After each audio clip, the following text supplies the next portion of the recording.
Radha Krishna Bhogavna Sam Kund Radha Kund Duryodhan ki jai, Vrindavan Dham ki jai, Navadvip Dham ki jai, Ganga Mai ki jai, Jamuna Mai ki jai, Yadubara Dham ki jai, Swami Bhaktivinoda ki jai. All glories to the Spirit. All glories to the Spirit. Thank you very much.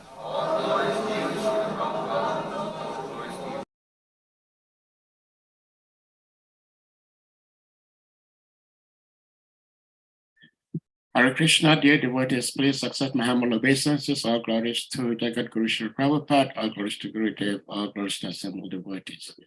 Hare Krishna. Today we are very much blessed to have the association of His Grace Yadubara Prabhu, who doesn't really need any introduction. He's very much known in ISKCON world and even outside of ISKCON world also. So, Prabhuji, my name is Sahadev Das, and I will be helping to host together with my other brother, Salika Prabhu. So you have the sharing rights, and we are live on YouTube. So we believe others may also be watching live on YouTube. And devotees will be joining in quite shortly. There are a few of us now here, but others will join shortly. So without further ado, Prabhu, I throw it back to you and then you take it over from here. Okay, thank you, Sahadev Prabhu, for having me. It's an honor to be here. I'm speaking from the Juhu Temple in Mumbai. And I thought instead of a Bhagavatam class, I usually don't give Bhagavatam class, but I do speak about our my wife Vishaka Devi and myself, our association with Prabhupada, the films we made, the films he saw, the comments he made, and then a little bit about our coming to Krishna consciousness. I was always very intrigued when I first met the devotees, how people came, because it was such a different, strange culture.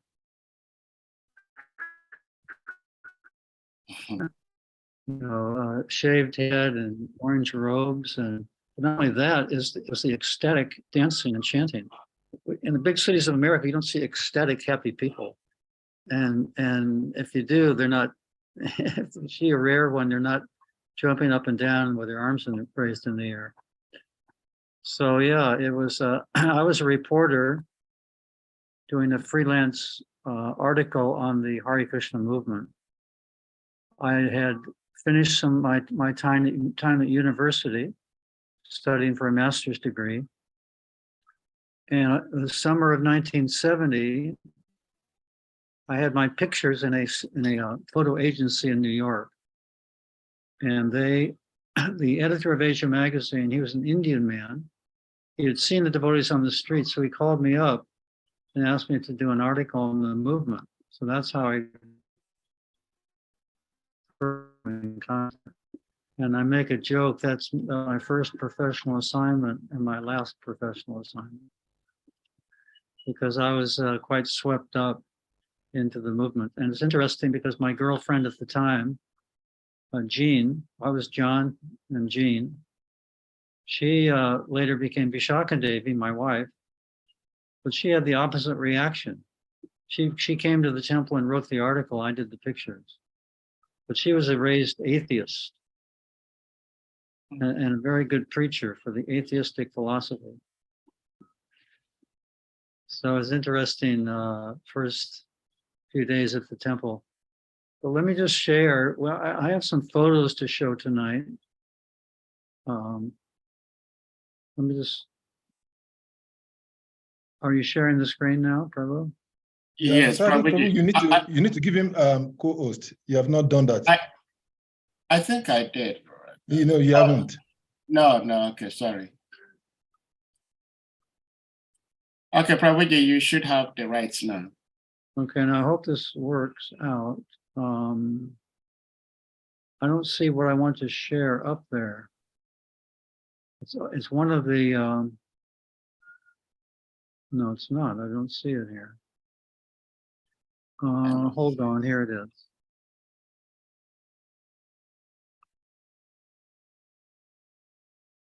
Yeah, I don't see it. Hold on just a second.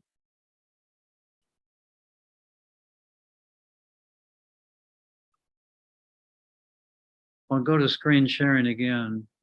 Okay.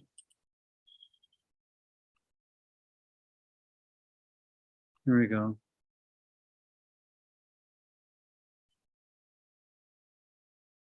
Okay.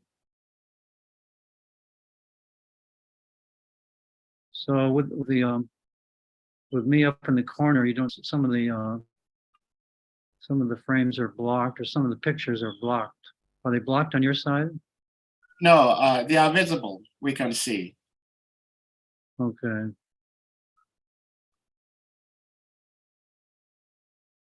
Oops. We can see you, and we can see the slides also. Okay, is the slide a full frame? Does it cover the screen? It does. Okay. So this is 1970 that Vishak and I came in contact with Prabhupada and his movement. This is the first Arti celebration ceremony that I attended. And I was very attracted right from the beginning. I had this feeling that this was my eternal occupation, to worship the Lord. I was just doing a job. So it was quite a revelation. So after I finished that first year, it came time to do a master's thesis. So I decided, let me go to India. This article was published in the magazine. So I went to India to meet Prabhupada and do my master's thesis on Krishna consciousness in India, and master's photography. So I met Prabhupada in Surat, Gujarat, and he was on his Prabhupada World Sankirtan tour. And there were about 25 devotees with him. This was December 1970 that I met Prabhupada in Surat. He had been traveling with the party for quite a while, for several months, over India. And this was caused a huge amount of excitement and interest and curiosity that these Western Vaishnavas have come to India. That's never happened before.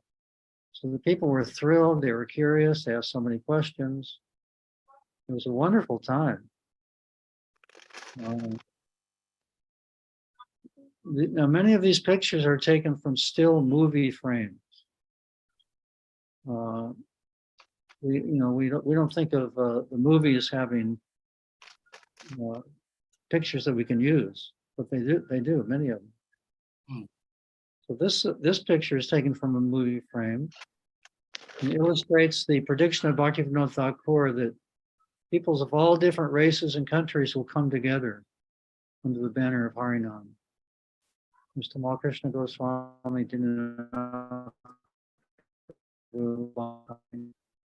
different races. And of course, Prabhupada was our leader of the Lord Chaitanya's war against Maya. So devotees were crisscrossing India for months. And this was amazing because at every stop on the train, they would jump off and have Harinam. And hundreds of people would gather on the platform at every station. Something unusual is going on anywhere in India to get a crowd immediately. So the Western Vaishnavas really created a crowd. People just couldn't believe it. So very quickly, the whole of India found out about the devotees. This is in Surat, and the greeting here, the greeting of Prabhupada and his disciples was probably the grandest of any town. Of course, in Gujarat, they're all Krishna devotees. And it was an amazing time. Prabhupada kindly allowed me to stay for 2 months, travel with them and take pictures. This is me at that time. And Prabhupada was very, very kind. Now, here I was off the streets in America, long hair, mustache, no clean habits. Prabhupada saw a little spark of interest. So he fanned that spark. That's the quality of a Vaishnava. He doesn't see the faults, but he fans the spark of interest. So coming from New York City, photographing the devotees, it was a photographer's dream to see the reception, just amazing. And here's Prabhupada. The second night that I was there, they had this huge program on the street. They just cleared the street. You can see thousands of people in the distance. And then every day we'd have Hari Nam in the morning. We covered the whole town. The newspaper would print the Hari Nam Sankirtan route through the city every day. So people in that area could decorate the streets and prepare for the arrival of devotees. And you see how eager they are to receive the devotee. These are all pictures that I took. I was taking black and white pictures at the time. That was considered art photography. This is Manu Das Brahmachari, all kinds of makeup. It's Malati Devi. This is I wasn't taking films at the time, so Durlab Prabhu was had a small 8mm camera that he was using. These are taken from those small pictures. That's Durlab Prabhu in the background with the leading the Boy Scouts in Harinam. That's his little camera on his wrist, movie camera. The Prabhupada was tireless, so many engagements. This is an engagement in a village near Sarat. And he was so animated in his lecture. He was taking many pictures. What's that? No, down on the floor, okay? Nadia, give the phone to Manja. I'm doing something. That's her audio.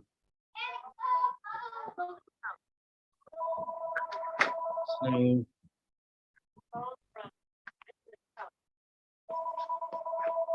this is Mangalarti in Prabhupada's room. This is the most intense Mangalarti I've ever attended. There are 25 devotees in a small room. That's Yamuna Devi. Prabhupada would often ask her to lead. And again, there are 3, 4, sometimes 5 engagements per day. Prabhupada always preaching.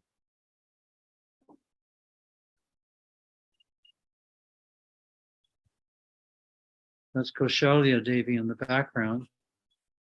She knew the entire Upanishad by heart, and she would sing it. And Prabhupada liked her to hear her sing it very much. The man on the right of the person paying pranams to Prabhupada, the next man over, he was our host, Mr. Jariwala. When we were leaving his house, we spent maybe 3 weeks there, or actually 2 weeks. And he did everything. He was just constantly serving the devotees in Prabhupada. We're all in his house.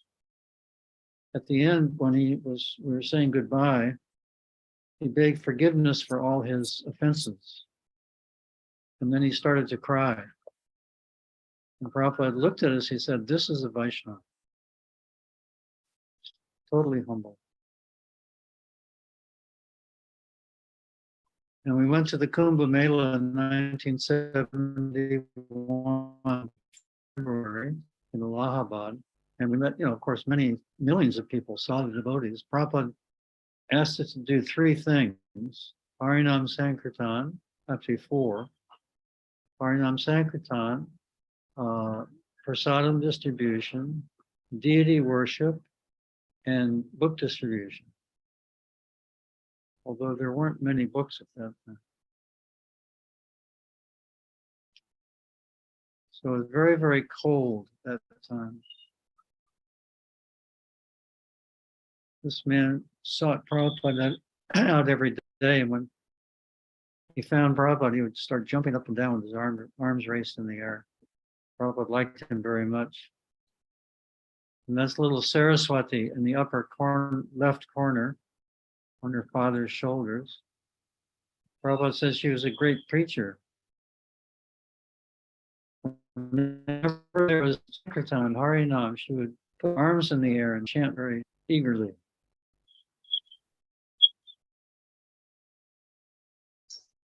Prabhupada stayed with us in a tent. Again, it was very, very cold. He could have stayed in the Gaudiya Math. He served there for many years as a businessman. And he could have stayed in a hotel. But he stayed with us in a tent. Prabhupada always preferred to stay with his disciples. And he took us one day to the Gaudiya Math. Again, Prabhupada served here for many years as a businessman. Sri Rupa Gaudiya Math.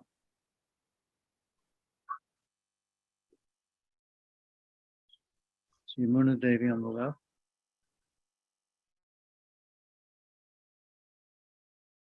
And we went to Paris. There was a parade that day, one of the days. Prabhupada was drawn through these streets by horses in a chariot. Very grand procession. There's Jayapataka Swami on the lower left.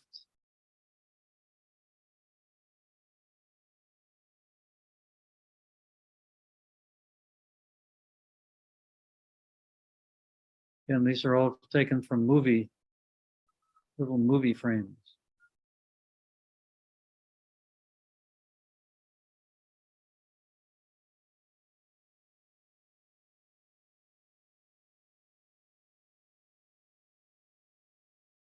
So here we are at the Cross Maidan Pandal in Mumbai. Prabhupada not only went to smaller towns, but he went to all the major cities, or many major cities in India. And one of the biggest programs we had was at the Cross Maidan in Mumbai, Cross Maidan Pandal in Mumbai. And, daily thousands of people would come. You can see how many people were there.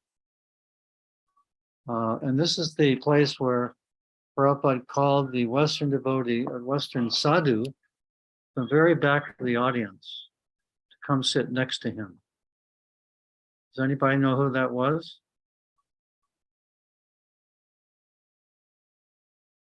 That Western sadhu?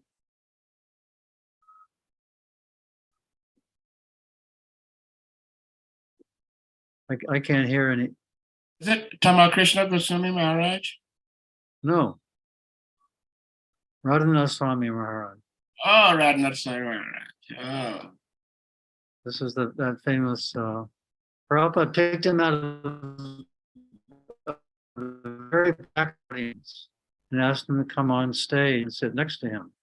And then another devotee met the devotees for the first time. That was His Holiness Lokanath Swami. And there was a third disciple of Prabhupada who met Prabhupada there at the Cross Maidan. His name is Dadi Harta Prabhu. He's from Canada. And Dadi Harta Prabhu told me, he related his story that he couldn't understand anything Prabhupada was saying. Very difficult to understand, but he understood one thing. One thing came through, and that was surrender. He couldn't do that at the time, but he did later on. He became Prabhupada's devoted follower. So there was a marriage at that Pandal, and the husband was from Sweden, and the bride was from Australia. This is on the last day of the Pandal. And Prabhupada spoke a little bit about it, and he said, this is the real United Nations. bringing people from different cultures together, uniting them in marriage, the really United Nations. And Subal Swami performed the sacrifice. And I think this is the only picture of Radhanath Swami that we have. If you can find him in the upper left corner, you'll see one little hard to see, but you can see one Westerner with long hair. Yes. Upper left corner, you see? Yes. Yeah, that's Radhanath Swami. Okay.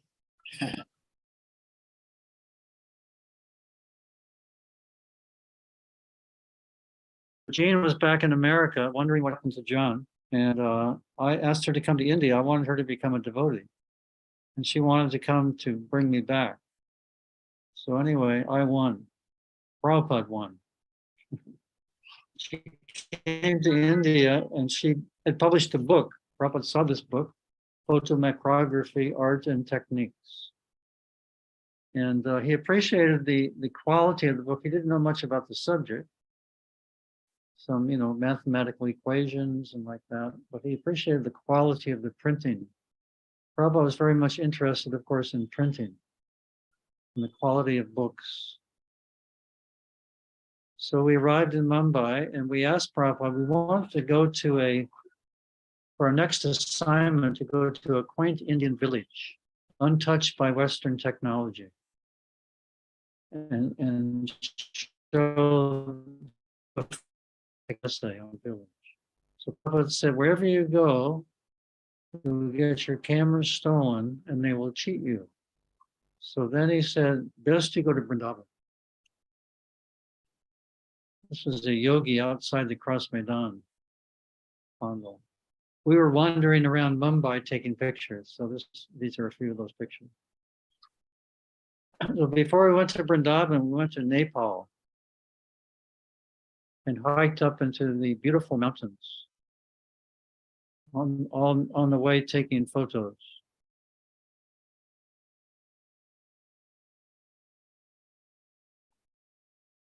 And we found this deserted cowshed at 10,000 feet in a beautiful valley. Stayed there for 5 days, and I brought one book with me, and that was Bhagavad Gita as it is. And Jean read that book when she was up there. And that was the first time she had some idea that there may be something other than material body. We may be the soul.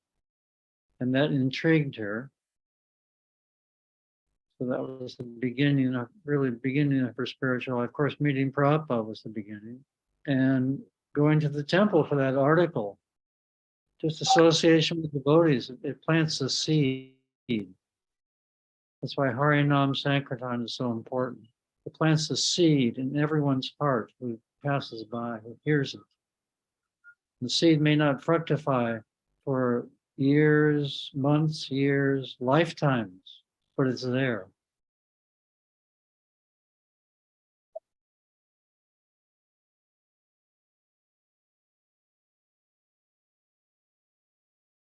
You could see here. I'm trying to go to the next picture. Let's see. Yeah, this is Vrindavan. And Jean would especially like to sit in the temples and photograph the widows chanting Hare Krishna. And she was very moved by their devotion and their sincerity. And that also moved her heart. So here I am, we're back in Bombay. Lost my mustache and shorter hair and distributing books. And then we went to Calcutta, actually.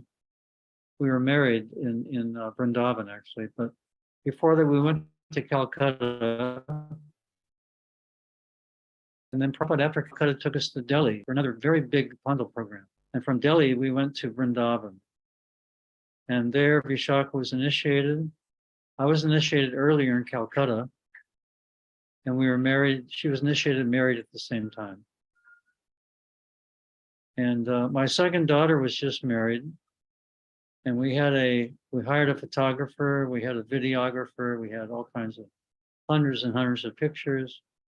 We only have one picture of our wedding in Vrindavan. And we were the photographers. Nobody else had, I don't think anybody else had a camera at that time. But Malati Devi, she came up to Vishaka and said, "Where's your camera?" She had the presence to, get this one photograph.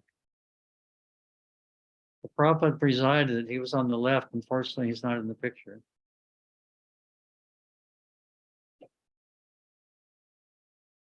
And we started taking pictures of the adventures in India. That's Vishaka Devi with her camera in the front. She was the only woman who had the right to go in the front of the walks and go on the walk.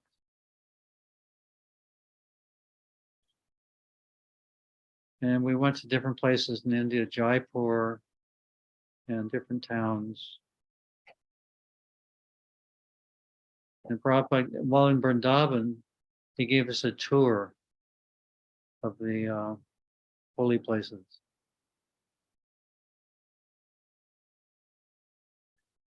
This is at Brahma Ghat, where Mother Yashoda saw the universe in Krishna's mouth. And when Prabhupada explained that, his eyes got very big. And Prabhupada took us to at that Brahma Ghat, all the devotees were being, Prabhupada was sitting on the side, and we were encouraging him to come in. He finally came in and joined us.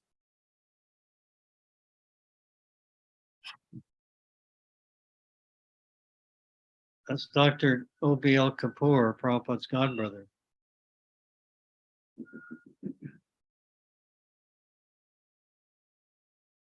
And we took Prabhupada to different holy places, or rather he took us and we carried him in a palanquin in Barsana up and down the steep steps. This is Jaipur.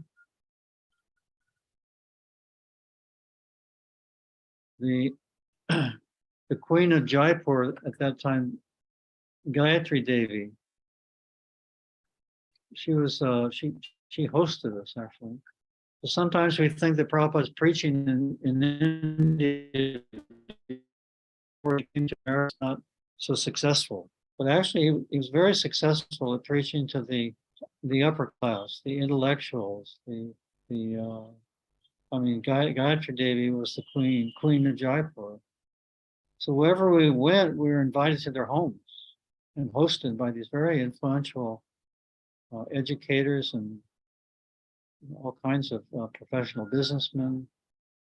The Prabhupada was extremely successful in that way, paved the way for our coming back. This is in Juhu. At that time, there was no temple, apartment buildings, and Prabhupada had us build a temporary residential quarters. It was a hut and a temporary temple. So we also have Nair, the Juhu story. Hidida Swami has just published his book, "I'll Build You a Temple." That was the promise that Prabhupada gave to the deities, Radharasa Bihari. Just sit here and I'll build you a temple. Prabhupada actually asked him to write that book. Such a dramatic story. So when we were in Juhu serving Prabhupada, we served there for 2 years. We were sending back pictures, photos, and some films. But Karandar Prabhu, the head of the BBT at the time, he wanted a movie on ISKCON. There was no movies about ISKCON at that time. And Prabhupada liked the idea, and so he gave $16,000 from his book fund to produce that first movie. He bought the equipment and then took different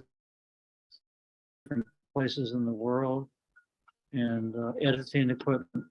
And we released this in Prabhupada's room at the Mayapur festival, excuse the bell, that's the Juhu temple bell. We released this film at the Mayapur festival in 1974 in Prabhupada's room. And this is some of the equipment we purchased.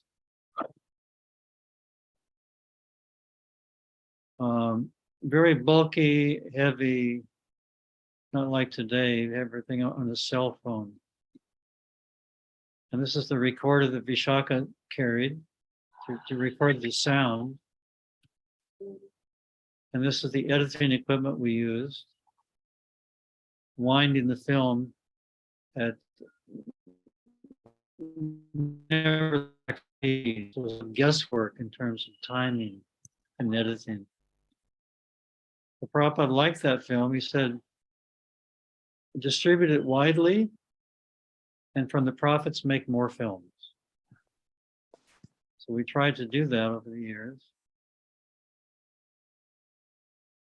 This is 1973 in Los Angeles. This is only 6, maybe 7 years after Prabhupada started, after the first year of being alone. And here's, a big warehouse, books being printed, shipped all over the world. You can just see the huge space it required. They're shipped in air containers. We try to cover different aspects of activities. There's meeting the chief minister of UP. Again, very appreciative of Prabhupada's work. There's one scene in the movie where these cows are coming down the hill, and we shot the scene in slow motion. Where the cows are kind of, coming down really slowly. And Prabhupada, when he saw that, he said, the cows are floating. Can you fix it? When we explained to Prabhupada that's a special effect called slow motion.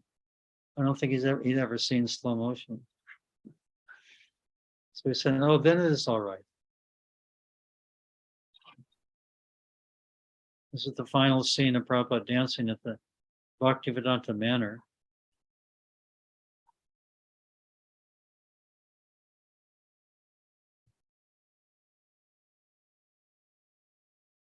And here's a new editing table, and for my father actually donated this new equipment for our work, and also a upgraded camera.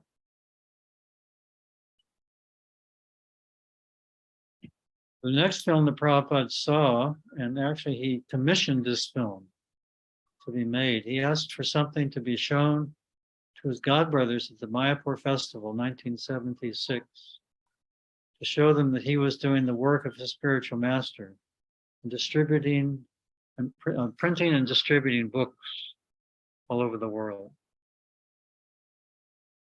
So we decided to make this film to demonstrate that, to show that, called Brilliant as the Sun. It starts with Sukadev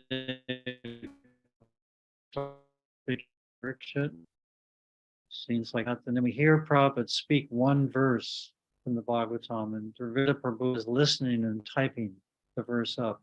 And the verse is, this Bhagavat Purana is as brilliant as the sun. Very famous verse from the Bhagavatam. So we followed this one verse all the way through production, book production, until the final scene of the movie is distributing the Bhagavatam and preaching about this verse. So this was the Bhaktivedanta Book Trust book production facility in Los Angeles. And as each book went through the different stages of production, it would be checked off. And this lady was a very fast typist. She would type everything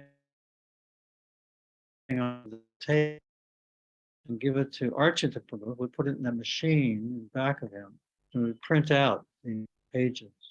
Archita Prabhu is still working at the BBT 50 years later. And then the paintings will be photographed. There are many paintings for each book, of course. We took this one painting and started from the very basic sketch of the painting all the way through completion.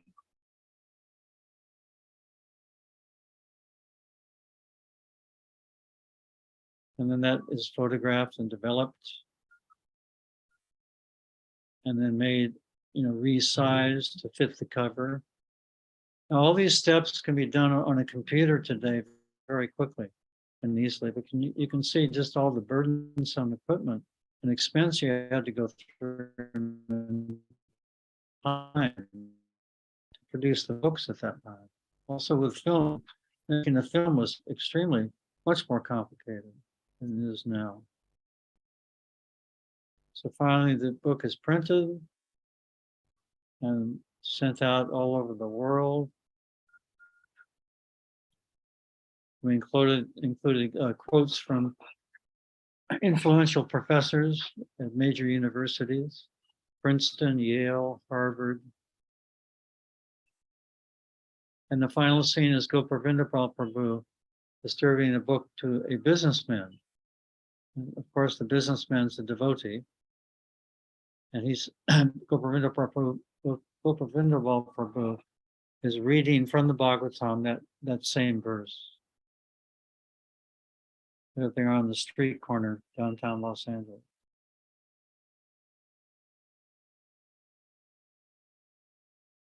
To distribute a few big books at that time was a big accomplishment. But now we hear in one day there were 1,400 big books distributed. Have you heard about that? 1,400. Wow. Yeah, there's one devotee in Atlanta, Georgia. Mahotsava? Mahotsava. Oh, yes. Yes, I've heard of him. Just amazing. Unbelievable. I think he's a disciple of Bhakti Vikash Maharaj. That's right. Yeah. Yeah. So we took this film to India, and I also took this projector. It folds up into a briefcase, like a businessman's briefcase, quite small. And then you just open, in 30 seconds, you can open it up and show the movie. Room with this projector, and whenever even one person came in, we would greet them and talk with them, and then finally turned to me and said, "You have that movie?" So I, got out the briefcase and opened it up, and the visitor or visitors were quite amazed by the technology. They'd never seen such a thing, and we showed the movie, and they were, of course, very impressed with Prabhupada's work, including his godbrothers. The next film was called The Spiritual Frontier. And this is about the New Vrindavan farm community. Prabhupada wanted a documentary on this first farm. The music is by Mangalananda Prabhu, who was really a wonderful musician and composer. Prabhupada, excuse me. Prabhupada liked his music very much. These are some of the scenes. It's a beautiful time of the year, summertime. Prabhupada was very proud of the cows in New Vrindavan. And it was reported they gave up to 10 gallons of milk per day. That's 40 liters. And we put a piece of glass over the lens of the camera, did a trick shot. Right? We also showed a calf being born. And when Prabhupada saw these puris being cooked, he rose up out of his vyasasana and he said, "I want one." The premiere was in Los Angeles. And the temple was completely packed. A wonderful premiere. And this is it was meant to be Govindaji temple, but Kirtanananda Swami decided to make Prabhupada's palace. So this is the beginnings of Prabhupada's palace. All the incredible work was done by the devotees.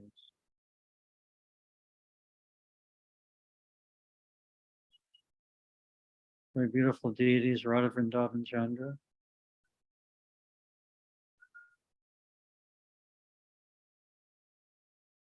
And the last scene of the movie was I was flying overhead in a helicopter, filming the devotees down below. And I wish I had a drone at the time. It would have been very easy. Otherwise, I had to rent a helicopter. And the final film that Prabhupada saw was Spark of Life.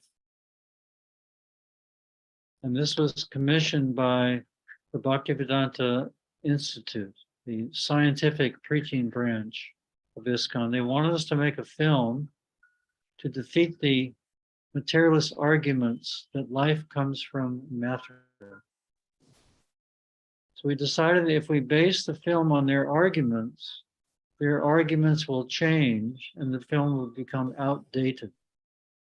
The arguments are always changing. What I learned about the structure of the atom in the 1960s was completely thrown out. Because why? Because it was a theory. So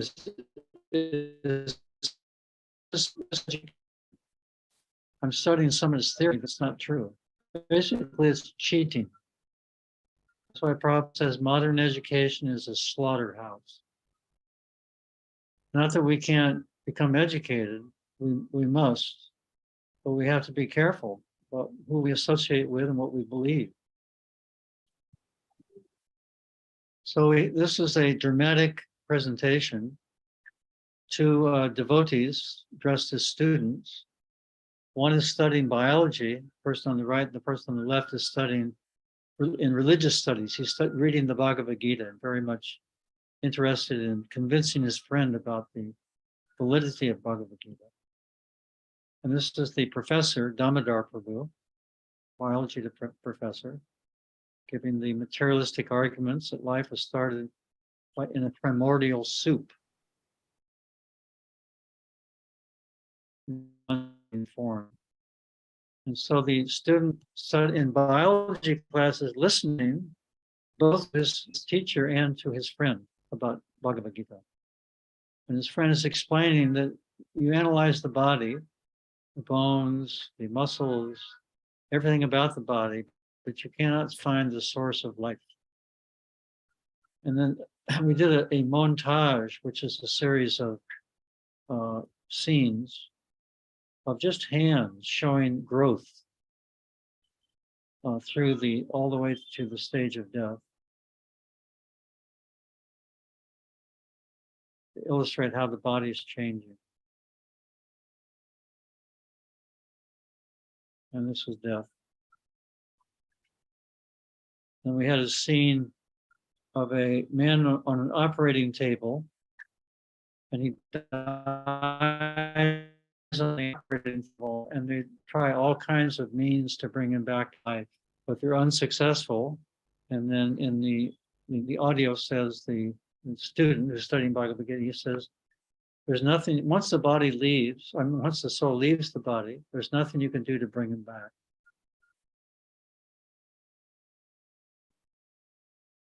And we have a graveyard scene of people mourning for the dead body, not knowing who the real person is. And finally, the biology student is convinced of the validity of Bhagavad Gita, seeing so many amazing different species of life, moving about and alive, and seeing Krishna's creation. So it's a happy ending.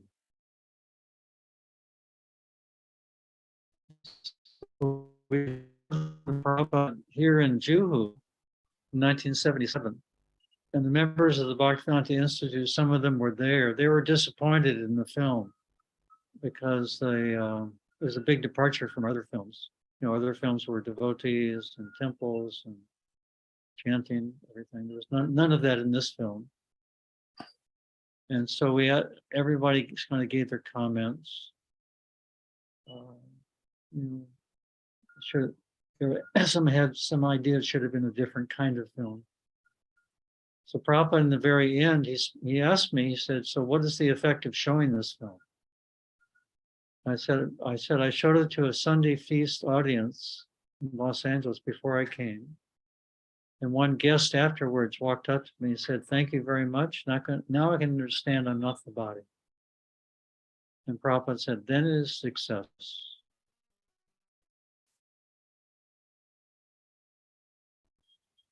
Srila Prabhupada ki. Jai. Hare Krishna. That's the end of our short presentation. Hare Krishna. Do you have any questions? Yes. So, dear devotee, Prabhuji, thank you so much for sharing with us this amazing videos, photos, and the stories behind them. There are a few ones I'm sure some of us have seen online somewhere, sometime, but we probably didn't know the history behind them. Now we do. Especially like the photo with Srila Prabhupada, actually it's like a video. I didn't know that was the Bhaktivedanta Manna, which is a very popular video I come across on YouTube. Yeah, that was the installation of the deities. Yeah. John Mosman. Yeah. So, dear devotees, if anyone has a question, you may do so and ask Prabhuji a question from the slides. Prabhuji, you were talking about Srila Prabhupada warning us about the dangers of modern day material education. But at the same time, Srila Prabhupada, as we understand, was also very encouraging of his disciples going to school and completing their degrees in the universities and things like that. So how do you help us understand these seemingly contradictory instructions?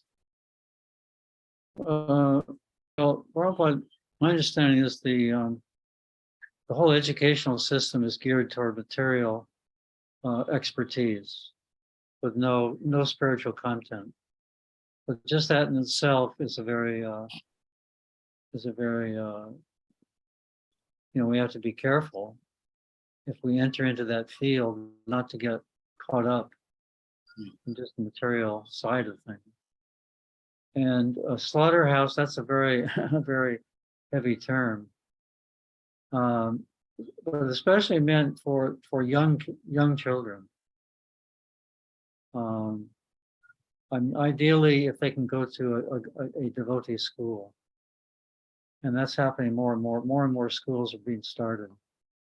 It's very important in those early years.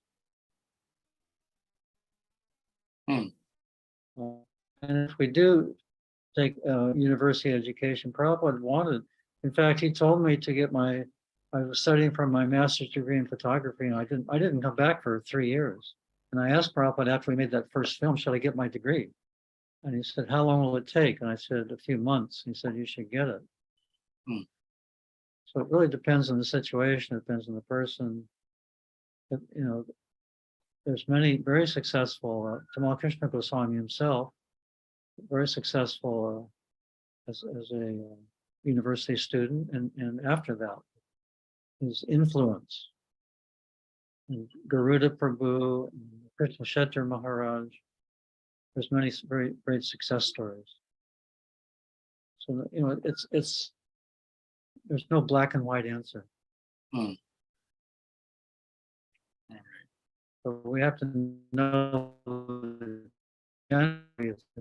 it's no place for spiritual knowledge Mm. in general, unless you get into higher education and religious studies and so forth. Is that okay? Yes, very much. Thank you so much, Prabhuji. If you're done with the slides, maybe you can take it down so we can see your full image on the screen. Otherwise, if you still want to use it. You couldn't see the full image on the screen during No, the I show? mean, the slides are still on the screen. You want me to take that off? Okay. Yeah, if you're not going to use it now. Actually, one thing is, we just came out with the, I didn't produce this. One devotee in India produced this. He's been helping us distribute our movies for many years. Mm. He's put together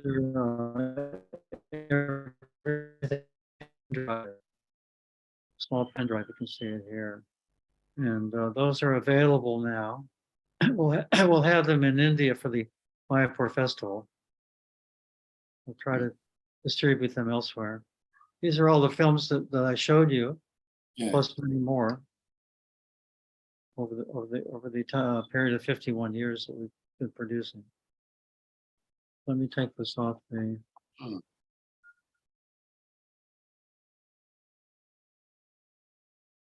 Okay.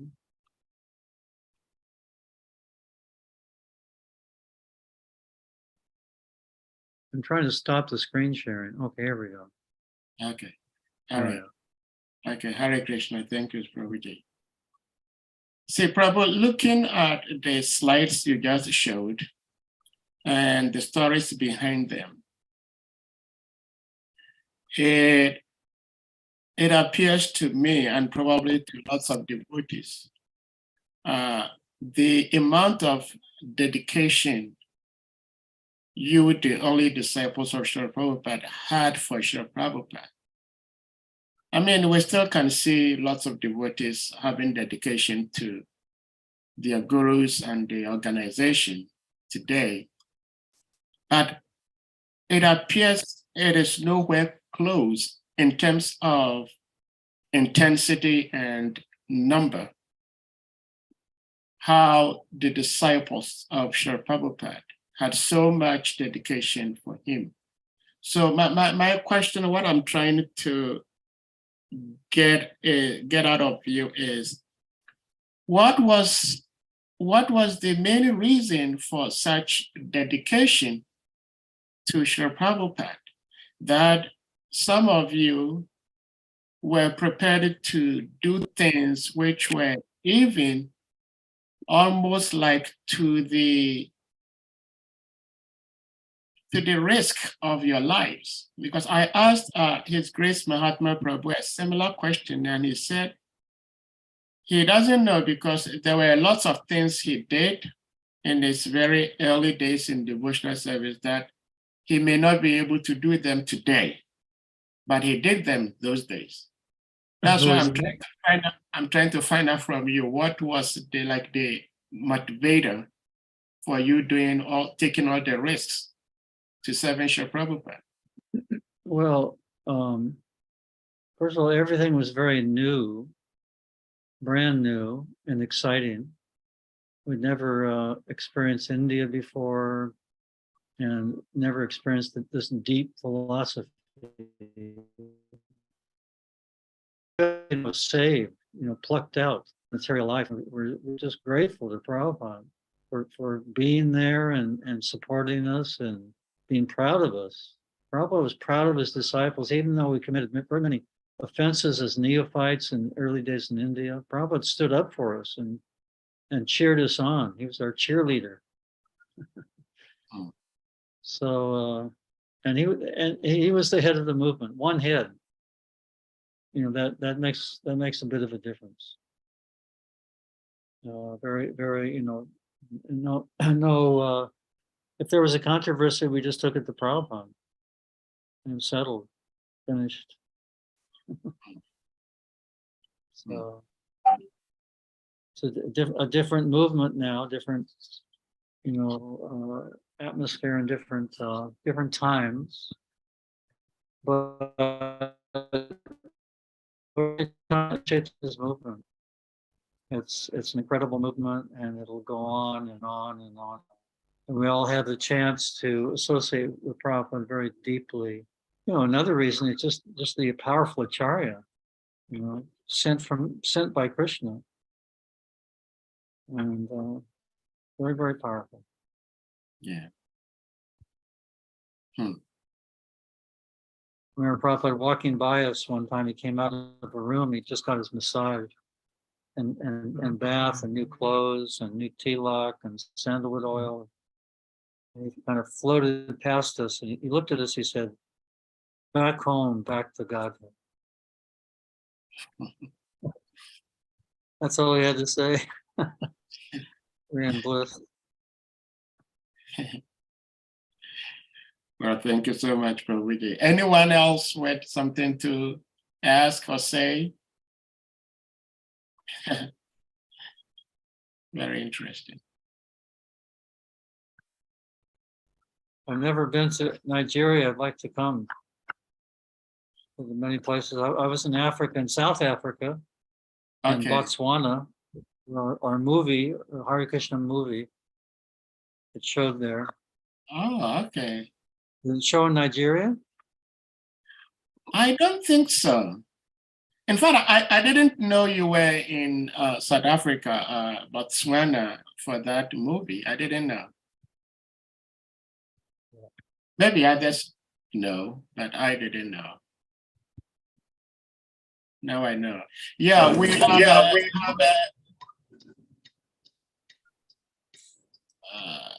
somebody has their microphone opened. Govinda, probably have something to ask, to say? Yes. See, Prabhuji, please accept my humble obeisances. All glory to Srila Prabhupada, and all glory to you and your wonderful service to Srila Prabhupada. Prabhu, I always think that, you see, when Krishna, before the advent of Krishna, when Mother Bhumi went to Lord Brahma to cry for help, Lord Brahma also had to sit and pray, meditation, and Krishna promised to come. Turn left at the traffic light. And before his appearance, he asked different demigods to take birth in different parts of the world to assist on his mission on the planet. So powerful devotee, son of God, coming to this planet.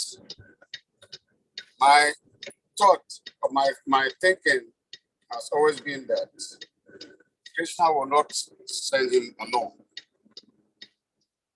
He will send him with all the necessary facilities that will be required for him to establish this movement of Krishna consciousness. So that has been my thought always, that the early disciples of Srila Prabhupada, they are so unique, and their dedication and love for Srila Prabhupada, and how quickly they pick Krishna consciousness, and to the extent that they have taken the Krishna consciousness too. I always feel that these souls are especially empowered, and they were asked to come and assist Srila Prabhupada.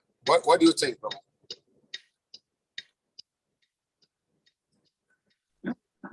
Prabhupada made one comment. He said, "The Bhaktisiddhanta Saraswati has sent you to help me." But beyond that, Prabhupada also said, I've created your good fortune. Not that, you know, we were unfortunate, brought up in meat-eating families, and intoxication, gambling, sex. So, you know, we were just addicted to that. So that's where I came. I'm pretty sure that's, you know, and that's definitely where I came from in this life, as far as other lives.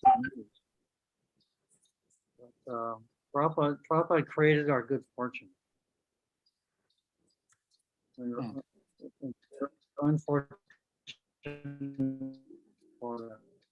As far as I'm prepared to speculate. I know that we're unfortunate before and Prabhupada created that before.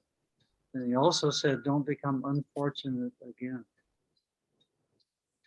You have to be careful.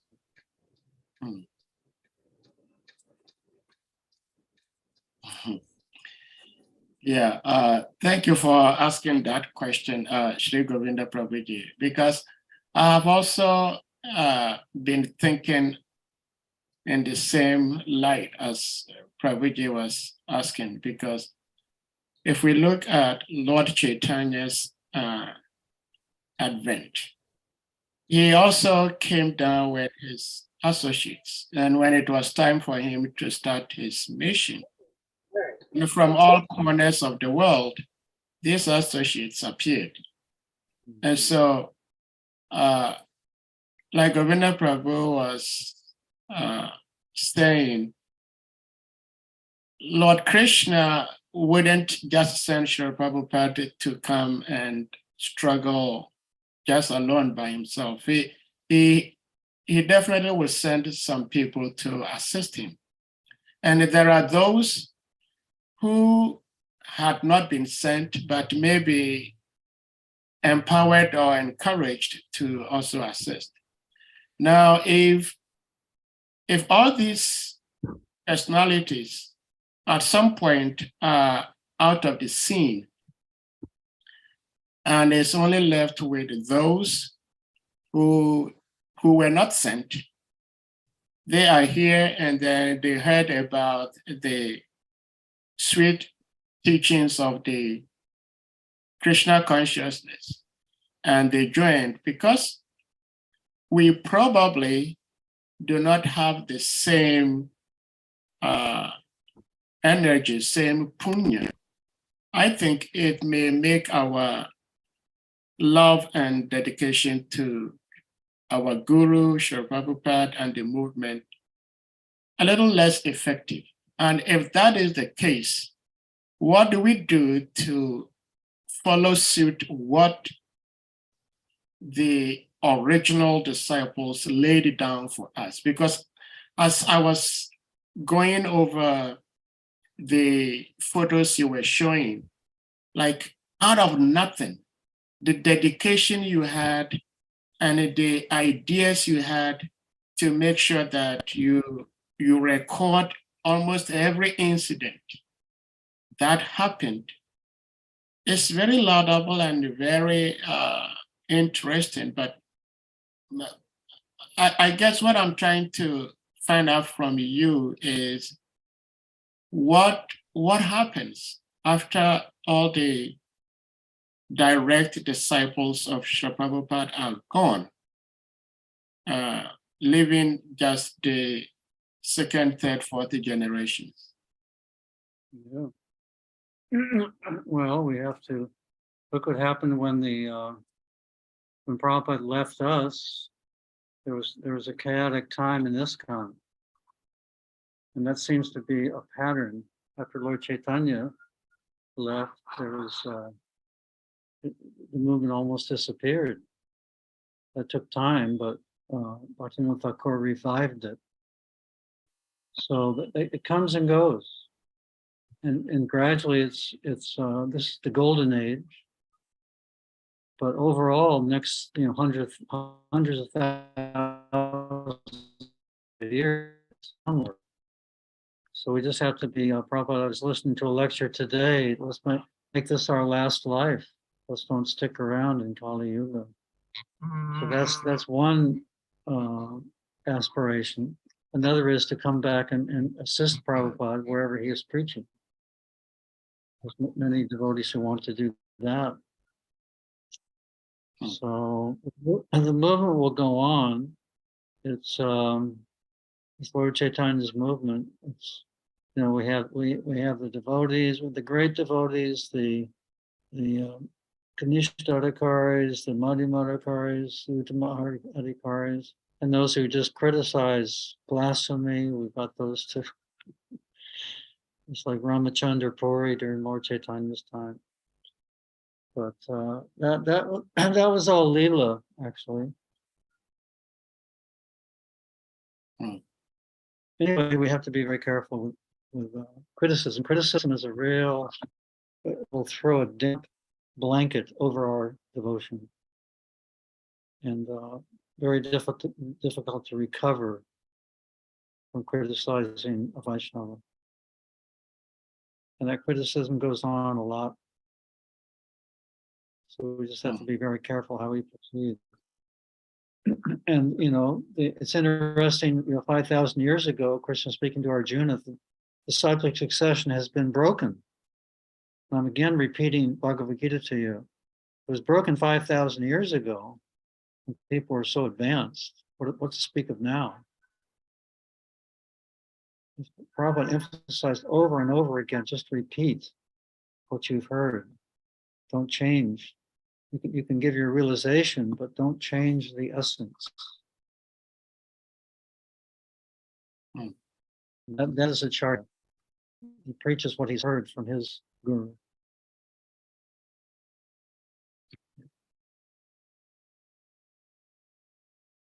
I find what you just ended on to be somewhat challenging in the sense that I think in my own little head that Srila Prabhupada is our eternal Acharya. Whether we are direct or indirect disciples, he is our Acharya.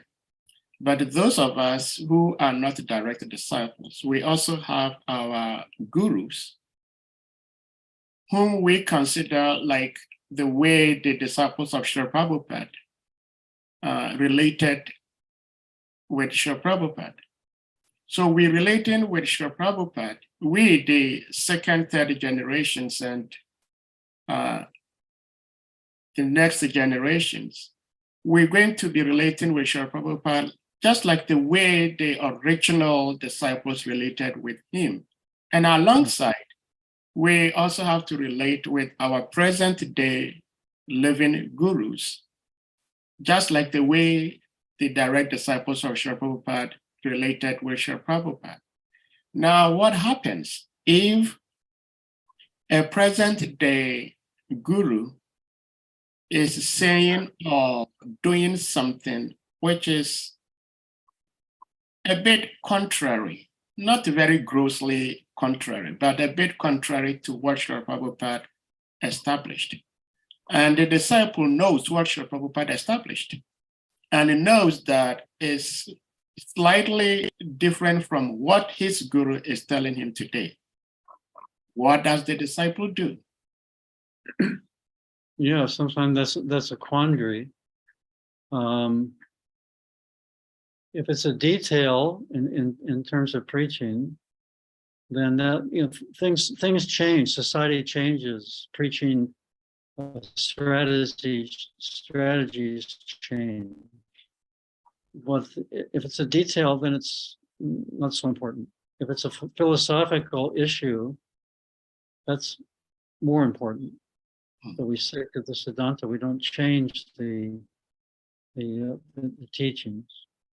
So that the disciple has to inquire if he has any doubt, to go to his spiritual master to inquire and try to understand on a deeper level. There's that to saying that one cannot understand the activities of a Vaishnava. Only one who's a Vaishnava can understand the activities of a Vaishnava. So we're not to that point of being a pure devotee. So sometimes there's confusion. So we just have to try to clear that up with not only our spiritual master, we can get advice from others. But we respect Shiksha Gurus.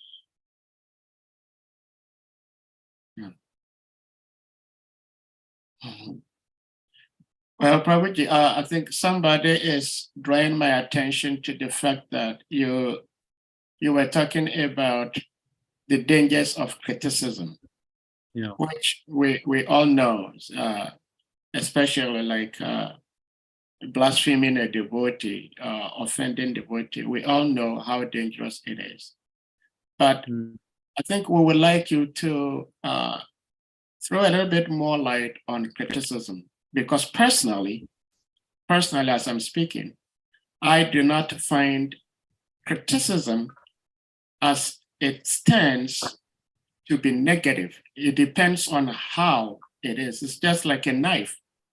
The doctor uses the knife to save life, and a murderer uses a knife to take away life. So I think that there is the pros and cons of criticism, but it appears that lots of the time devotees just want to throw the word criticism out completely. What do you think about what does it really mean when we talk about criticism?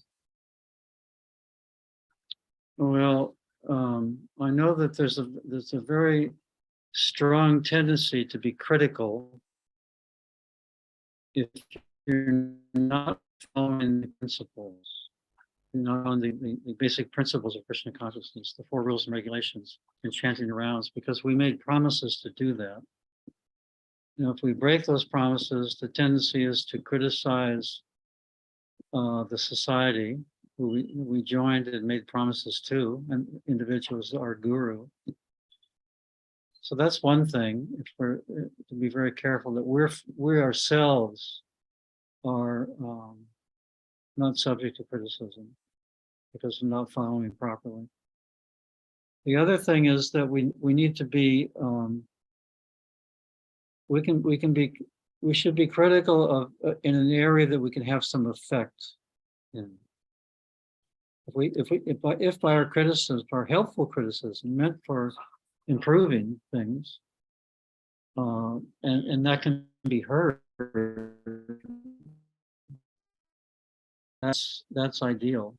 But if we're simply criticizing something we're not a part of, we have no influence over, and we don't have a deep understanding of, that's not helpful. It's simply a distraction to our own Krishna consciousness. So yeah, there's many areas for improvement. Generally speaking, the Vaishnava, he doesn't see, Lord Krishna says in Bhagavad Gita, for every endeavor there's a fault. So the critic, the hardcore critic will find that fault and ignore the good part.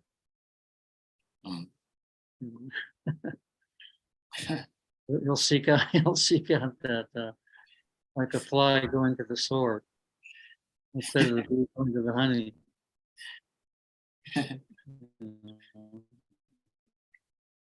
Well, we try to see the good in everyone. Prabhupada, he saw that in me, and my crow-like existence, crow amongst swans. He took me in and gave me shelter and saw that spark. He could have been so critical.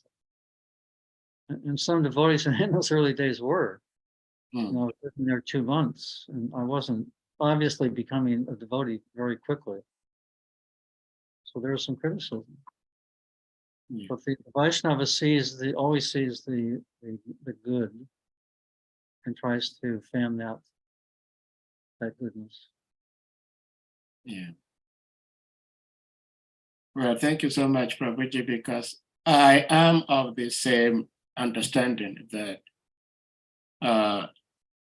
it depends on the intention behind what whomever is talking about is.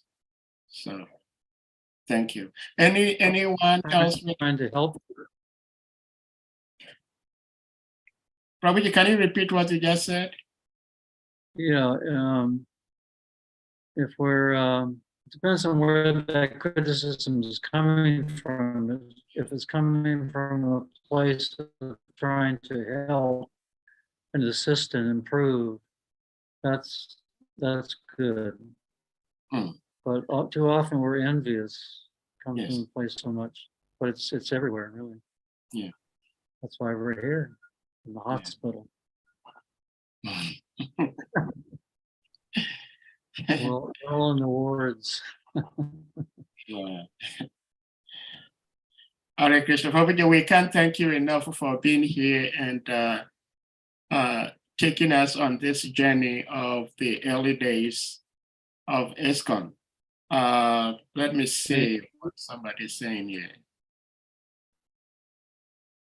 Okay, so there is a message from Jana Vatsala. Says, thank you, Yadubara Prabhu, for your informative, devotional, and inspiring photographs, explanations, and perspectives. Grateful for the window into the experiences and programs and the book and artwork printing and distribution processes to see behind the scenes. Grateful for the illuminating Q&A. So this Jana Vasala is amazing. She's been able to summarize everything that just went on here. And gratefulness is just an important quality, being grateful. Yes. Yeah. Krishna's mercy is here every day. We're surrounded by it. We have the air to breathe, we have water, we have food, we have life. It's all Krishna's mercy. You know, we're begging for Krishna's mercy, but it's right here, it's everywhere. But I want to ask Mitravinda Devi Dasi, is that okay for the criticism part, that question? Yeah, she was, let me see, Mitravinda, she was, let me do this. Hare Krishna Prabhu. Okay, you may, yeah, go ahead, please. Thank you so much.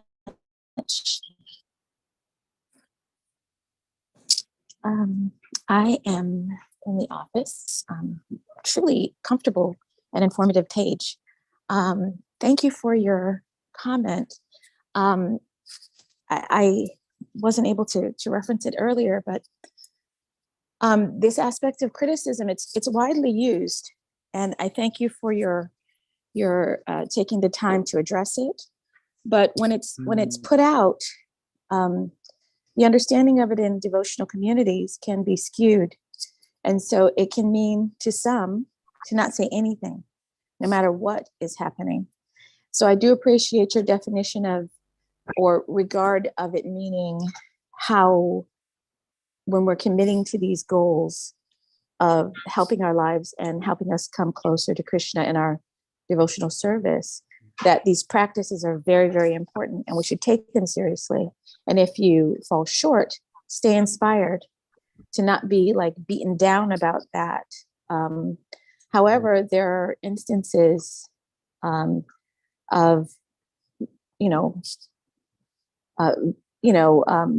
regularly occurring instances or understandings that to speak negatively of anyone for any reason, or that speaking negatively means that you address an issue that is against our principles, or may regard abuse of someone, that no one should be speaking about it, and you're considered you're considered not in line with things if you bring up those issues. If you speak about them from a perspective of trying to help and protect others, you're someone who shouldn't be associated with. You're criticizing this person when, there are certain aspects of dharmic principles that must be upheld, and we should attempt to do so as much as possible. So when there are things that are done that are not kind to others, that are not reflecting bhakti in action, deed, or even just word or just communally, then we should speak, and that is not criticism, is what I was referencing in my comment. Thank you so much. I agree, yeah. Thank you. Yeah. Thank you so much for reading.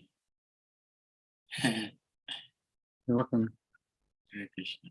So Prabhu, you said from the very beginning that you are in India, right? So it must be late your time.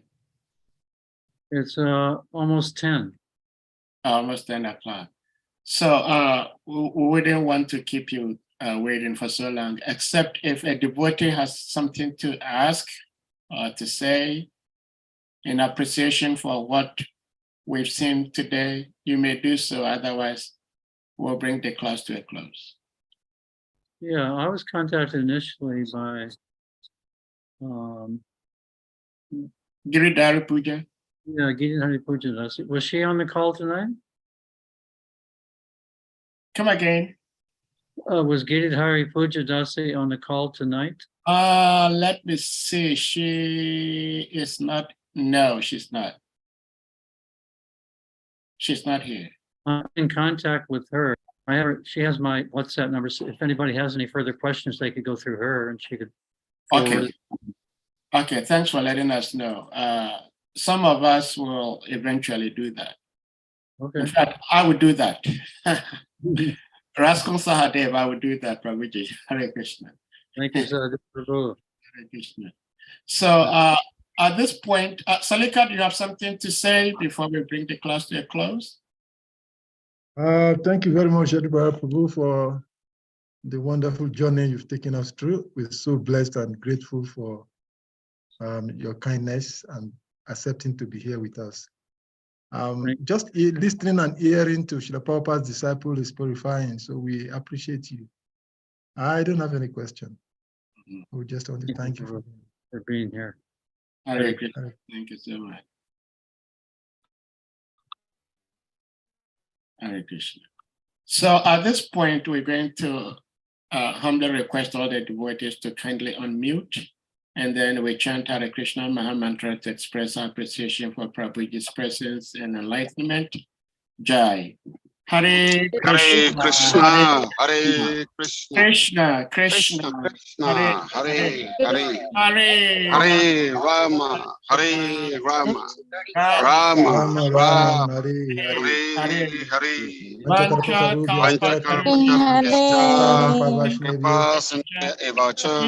Pachetanam Pavanebhyo Vaishnavebhyo Namo Namaha.